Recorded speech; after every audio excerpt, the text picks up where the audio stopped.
Om Shanti. Good morning सभी बाबा के रूहानी रत्नों को। आज की वाणी का मुख्य पॉइंट्स हम सभी सुनेंगे और एकाग्रचित होकर के इन बातों को ग्रहण करेंगे अपने जीवन में। सुनने के साथ साथ मीठे बच्चे, इस जन्म में गृहस्थ व्यवहार में रहते कमल फूल समान पवित्र बनो। एक बाप को याद करो, यही गुप्त मेहनत है। बाबा ने पूछा, ज्ञान का तीसरा नेत्र मिलते ही कौन सा कंट्रास्ट स्पष्ट अनुभव होता है। देखो बच्चे, भक्ति में भगवान को पाने के लिए कितना दर दर भटक रहे थे, कितनी ठोकरें खा रहे थे, अभी हमें वह मिल गया। दूसरा पॉइंट, साथ साथ रहम आता है, मनुष्य बेचारे अभी भी भटक रहे हैं। बाबा के बनने के बाद ऐसा अनुभव होता है, होता उन्हें ही है जिन्होंने बहुत बाबा को ढूंढा है, तपश्चर्या की है, तीर्थ स्थानों पर गए हैं, सिर्फ एक लक्ष्य रख करके कि मुझे प्रभु प्राप्ति हो जाए। वो जब ज्ञान में आते हैं तो उनके पट खुल जाते हैं। तो ऐसा कंट्रास्ट अनुभव होता है उनको। रास्ता ढूंढ रहे हैं, बाबा ने हमें भटकने से छुड़ा दिया, जीवन बना दिया। बाबा तेरा शुक्रिया। हम बाबा के साथ जाने की तैयारी कर रहे हैं। कहाँ? अपने घर। गीत, आज अंधेरे में है इंसान, ज्ञान की ज्योत जला दे ओ भगवान। ओम शांति। एक तरफ भक्त याद करते हैं, दूसरी तरफ आत्माओं को तीसरा नेत्र मिल चुका है। हमारे भारतीय संस्कृति में जो बातें आती हैं उसमें दिखाया गया है, जिन्हें राम कृष्ण, जिन्हें ईश्वर की उपाधि दी गई, उस समय पर बहुत सारे लोग उनके अंग संग जीवन का आनंद ले रहे थे और उसी समय पर बहुत सारी भक्त आत्माएं तपस्या भी उनकी प्राप्ति की कर रही थी।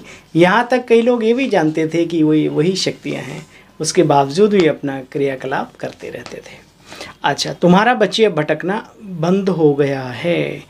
तुम ब्रह्मा मुख वंशावली ब्राह्मण हो। जो ब्राह्मण कुल के होते हैं वही अपने को ब्राह्मण समझते हैं। रूहानी बाप हम रूहों को बैठ ज्ञान देते हैं। ज्ञान सागर पतित पावन सदगति दाता तो बच्चे एक ही है, वही स्वर्ग स्थापन करने वाला है। तुम बच्चों को तो बहुत बहुत खुशी होनी चाहिए। विलायत वालों को भी पता पड़ेगा, यह तो वही सिंध वाले ब्रह्मा कुमार कुमारियाँ हैं जो कहते थे कि हम पैराडाइज स्थापन करके दिखाएंगे। आत्मा कहती है ना, शरीर द्वारा आत्मा सुनती, आत्मा डायरेक्शन पर चलती है।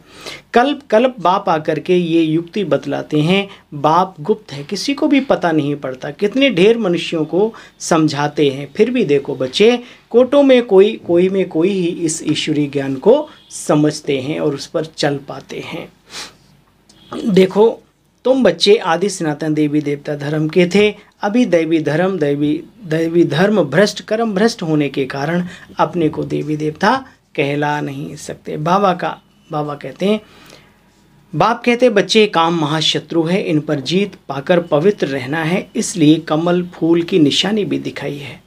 गृहस्थ व्यवहार में रहते कमल फूल समान बनना, ये सारे दृष्टांत तुम बच्चों के लिए है। बहुत सारी बातें जो दृष्टांत के रूप में हमारे जीवन में सुनाई जाती हैं, हमें पता है, तो वो वर्तमान समय की बातें हैं। भ्रमरी का मिसाल है, सर्प का मिसाल है, कछुए का मिसाल है, आदि आदि। बाबा कहते हैं गृहस्थ व्यवहार में रहते कमल पुष्प समान बनना है, यह दृष्टांत तुम्हारे लिए हैं। हठ योगी तो गृहस्थ व्यवहार में रहते कमल पुष्प समान रह न सकें, इसलिए वे अपना निवृत्ति मार्ग का पार्ट बजाते हैं, घर बार छोड़कर चले जाते हैं। बाबा कहते हैं घर घर में गीता पाठशाला होनी चाहिए। सुनो भाई, ईश्वरीय महावाक्य ईश्वर की भावनाएं हैं।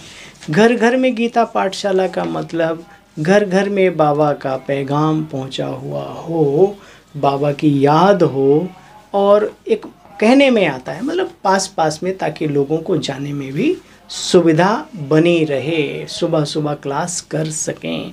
अभी तो समय बहुत परिवर्तनशील है।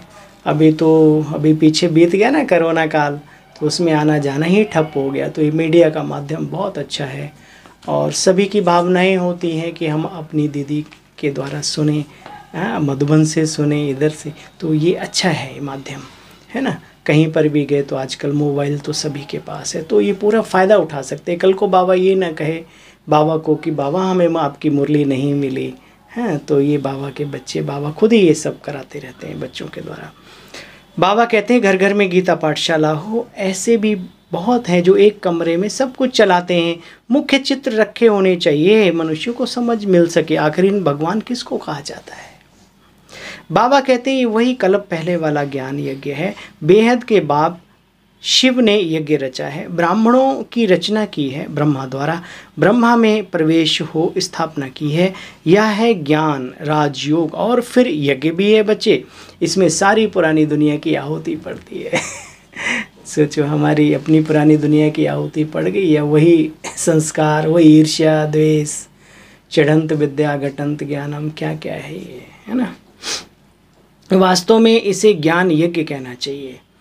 उन्होंने तो कॉपी की है, स्थूल यज्ञ की बाबा बात कर रहे हैं। यहाँ कोई स्थूल आदि चीज़ों की बात नहीं है, ये बेहद का यज्ञ है।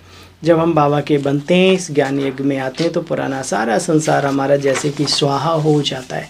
और स्थूल रूप में बाबा कहते हैं इसी ज्ञान योग के द्वारा एक विनाश ज्वाला प्रज्वलित होती है, और ये सारा संसार, सारी सामग्री स्थूल रूप में भी शुद्ध हो जाएगी, इसमें स्वाहा हो करके। वो दिन भी दूर नहीं। बाबा कहते हैं बच्चे देखो, मनुष्य से देवता तुम बच्चे बनते हो, अच्छे कर्मों से अच्छा जन्म मिलता है। ब्रह्मा विष्णु का कनेक्शन भी तो तुम बच्चे जानते हो ना, ब्रह्मा सो विष्णु और विष्णु सो ब्रह्मा। मनुष्य से देवता कैसे बनते हो तुम जानते हो। बाप के बने और जीवन मुक्ति का वर्षा पा लिया। फिर पुरुषार्थ करना है ऊंच पद पाने का। ये हमारा भाग्य था कि हम भगवान के बन गए, या भगवान ने अपना बना लिया। अब हमें मेहनत करनी है ऊंच पद पाने की, विशाल बुद्धि धारण करके अपने जीवन को आदर्श बनाने की। सारा मदार है तुम्हारे पुरुषार्थ पर, क्यों ना पुरुषार्थ करते करते हम ऊंच पद पाएं, ऐसे दिल में ख्यालात आने चाहिए। बाप को बहुत प्यार से, बाप को बहुत याद करने से, प्यार से याद करने से बाप के दिल तख्त पर चढ़ जाएंगे। बाप बच्चों को और कोई मेहनत नहीं कराते, अबलाओं से क्या मेहनत कराएंगे। बाप की याद ही गुप्त है, ज्ञान तो बच्चे प्रत्यक्ष हो जाता है। कहा जाता है इनका भाषण तो बहुत अच्छा है, परंतु योग में कहाँ तक है। अच्छा, ज्ञान हो योग ना हो तो बल नहीं भरता है ना, और बिना ज्ञान के योग भी नहीं लग सकता। तो ज्ञान होना भी बहुत बड़ी बात है, लेकिन थोथा ज्ञान किसी काम का नहीं। इसलिए योगी जीवन भी हमें मिला है, उसका पूरा आनंद जब भी मौका मिले उसका आनंद लेना है। अतीन्द्रिय सुख प्राप्त करने की आदत यहाँ डालनी है बाबा की याद में। याद से ही जन्म जन्मांतर के विकर्म भी विनाश होंगे। यह स्पिरिचुअल नॉलेज कल्प कल्प रूहानी बाप आकर ही देते हैं, और बच्चे कोई दे ही ना सके। अरे भाई दे भी कैसे सके, बाबा के अलावा तो कोई दूसरा बाबा थोड़ी है। लोगों ने कॉपी करने की कोशिश की, बहुत सारे लोग हैं, अच्छी कंपनी निकलती है तो उसकी कॉपी कर लेते हैं, कई कारण होते हैं उनके, लेकिन बाबा तो बाबा है, बाबा के जैसा कोई नहीं। अच्छा भाई, मीठे मीठे स्किल दे बच्चों प्रति माता पिता बाप दादा का याद प्यार और गुड मॉर्निंग। रूहानी बाप की रूहानी बच्चों को नमस्ते बोलो। हम सब रूहानी बच्चों की रूहानी बाबा आपको नमस्ते। जीवन बनाने वाले, जीवन बना दिया बाबा, आपका लाख लाख शुक्रिया शुक्रिया शुक्रिया। दिल से निकलना चाहिए, आवाज़ दिल की आनी चाहिए। सार सुना, फिर भी एक बार देखते हैं क्या क्या रिवाइज करना है। अविनाशी ड्रामा के राज को बुद्धि में रख किसी को दोषी नहीं बनाना, पुरुषोत्तम बनने का पुरुषार्थ करना है। इस थोड़े समय में बाप से पूरा वर्षा लेना है। होशियारी यही है, किसको दोष दें। जिसके जैसे जो संस्कार है अपना कार्य करने के बिना रह नहीं सकता। अच्छा अच्छाई के बिना नहीं रह सकता, तो बुरा बुराई के बिना कैसे रह सकता है। डबल अहिंसक बनने के लिए कभी किसी पर क्रोध आदि नहीं करना बच्चे। विकारों का दान दे, सर्वगुण संपन्न बनने का पुरुषार्थ भी करना है। वरदान, विश्व परिवर्तन के श्रेष्ठ कार्य में अपनी अंगुली देने वाले महान सो निर्माण भव। जैसे कोई स्थूल चीज़ बनाते हैं तो उसमें सब चीज़ें डालते हैं, कोई साधारण मीठा या नमक भी कम हो तो चीज़ बढ़िया खाने योग्य नहीं बनती। ऐसे ही विश्व परिवर्तन के श्रेष्ठ कार्य के लिए एक एक रत्न की आवश्यकता है। संभालो अपने रत्नों को, जो श्रेष्ठ हैं, उत्तम हैं, आपके घर के क्या बोलेंगे मेंबर्स हैं, उनको संभालो। जो अच्छे हैं उनको देखकर ईर्ष्या ना करो, नफरत ना करो। सबकी जरूरत है ईश्वरीय कार्य में, लगा दो उनकी ताकत को भी। बाबा कहते हैं ऐसे ही विश्व परिवर्तन के इस श्रेष्ठ कार्य के लिए एक एक रत्न की आवश्यकता है।